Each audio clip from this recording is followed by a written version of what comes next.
Eu sou Mário Persona e essas são as respostas que eu dei aos que me perguntaram sobre a Bíblia. É interessante porque cada evangelho tem uma autoria, né? Nós temos Mateus, depois temos Marcos, depois temos Lucas e temos João.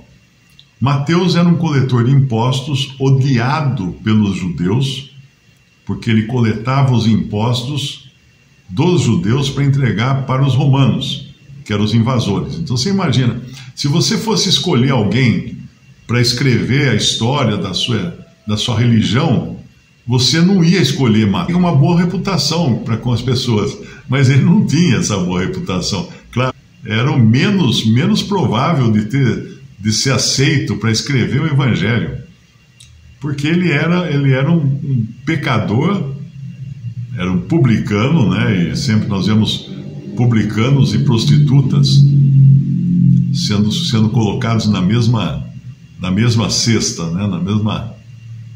Na mesma classe de pessoas, as prostitutas e os publicanos, porque os publicanos não tinham credibilidade, principalmente entre os judeus, mas Deus escolheu justamente Mateus, chamou Mateus para escrever o Evangelho de Mateus, que é o Evangelho dirigido principalmente aos judeus. Ele é o Evangelho que tem mais citações do Antigo Testamento, é o Evangelho de Mateus. E depois ele escolheu Marcos.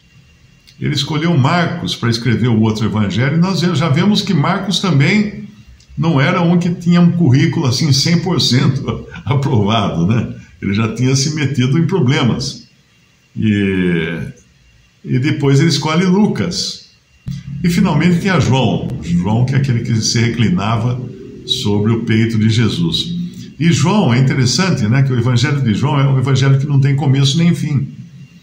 Quando você pega o Evangelho de Mateus, ele mostra Jesus rei dos judeus. Tudo é voltado para declarar a majestade desse rei que veio reinar sobre Israel. Inclusive a própria genealogia de Mateus, ela vem lá desde Davi, porque tem que mostrar que Jesus era um descendente direto de Davi. Mas quando você chega na genealogia do Evangelho de Marcos, não tem genealogia. Por quê? Porque Marcos apresenta Jesus como o perfeito servo. Mateus, perfeito rei. Marcos, o perfeito servo. E servo não tem genealogia. Servo não tem história, né? Servo é um servo. Ele é uma pessoa que aparece e é um escravo. E ali Jesus é o perfeito escravo do Evangelho de Marcos. Quando você lê o Evangelho, lembre-se disso. E aí quando você chega no Evangelho de Lucas, o que era Lucas? Era um médico. O que faz um médico? O médico trata do ser humano. E qual é o assunto de Lucas? A humanidade perfeita de Cristo. Olha que coisa linda. A humanidade perfeita. Lucas vai falar de Jesus homem. Tanto é que a sua genealogia em Lucas, a genealogia de Jesus em Lucas, ela vem a partir de Adão, do primeiro homem. Olha a perfeição da palavra de Deus. Se alguém quisesse escrever isso assim, de mente própria, não ia chegar a esse detalhamento, a esses pontos tão maravilhosos. E quando você chega no Evangelho de João, não tem uma genealogia.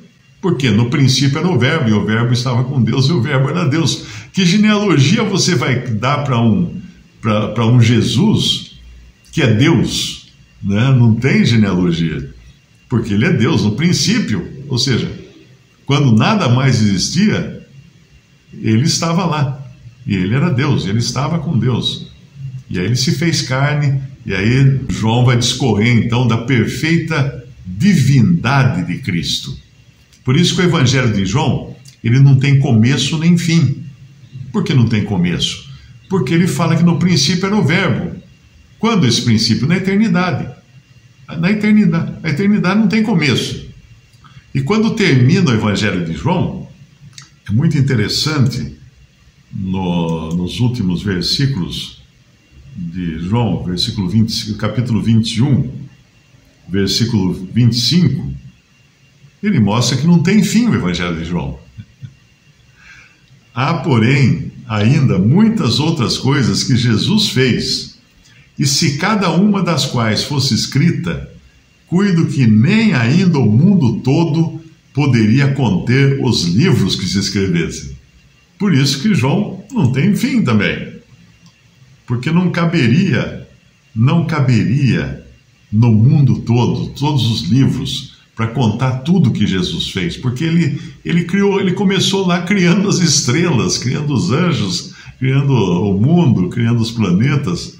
Então é muita coisa para nenhuma enciclopédia seria capaz de abordar tantas coisas, né? Também em João capítulo 20, versículo 30, fala uma coisa importante. Jesus, pois, operou também em presença de seus discípulos muitos outros sinais que não estão escritos neste livro.